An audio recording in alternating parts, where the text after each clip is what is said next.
A South Carolina law enforcement division investigative report says a man who died while in custody at the Cannon Detention Center had not been checked on or monitored by deputies for hours before his death. 62-year-old Lorenzo Trapp of Charleston died at the Charleston County Jail on July 3rd of 2024. Trapp's cause of death, severe dehydration in the setting of a schizoaffective disorder, according to that report. Live 5's investigative reporter Emily Johnson got the full report from SLED after the Charleston County Sheriff's Office asked that agency to step in and investigate. So, Emily, you've had a chance to look at that report. What details did it reveal to us?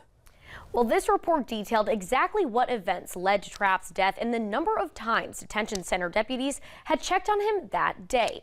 It was around 6:20 in the evening on July 3rd when a deputy delivered dinner to Trapp's room but received no response from the inmate. Documents state Trapp's mouth and eyes were wide open, but he was not moving. When paramedics arrived, the report says Trapp didn't have a pulse and wasn't breathing, with a blanket covering his body.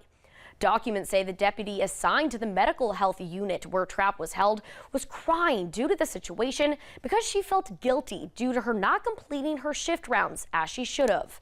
The deputy stated her last interaction with Trapp was around 1:00 p.m. when she delivered his lunch, with Trapp raising his head and waving his hand at the deputy.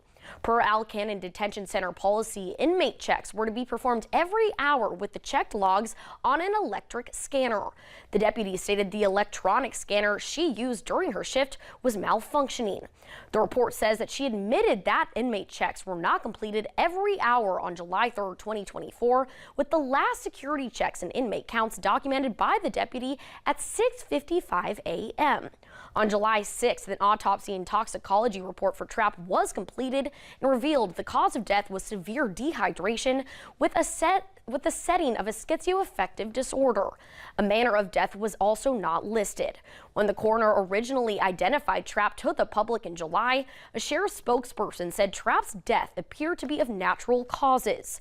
The final autopsy diagnosis, according to the report, states number 1 being severe dehydration and number 2 a cerebrovascular accident, otherwise known as a stroke. The final report from SLED found the death investigation closed due to the manner of a death being ruled as medical issues. The deputy who said she felt guilty for not completing her rounds is still employed by the Charleston County Sheriff's Office. She resigned from the detention center 20 days after Trapp's death. The Charleston County Sheriff's Office had no comment in response to this investigation. For Live 5 Investigates, I'm Emily Johnson.